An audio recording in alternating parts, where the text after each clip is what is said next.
নমস্কার। আজকে আমাদের আলোচনার বিষয় owing to, OWING, owing to.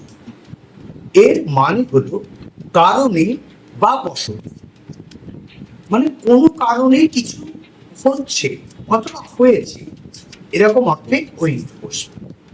যেমন বিরাট কোহলি গত ম্যাচে খেলতে পারেনি কারণ তার অসুস্থতার কারণ।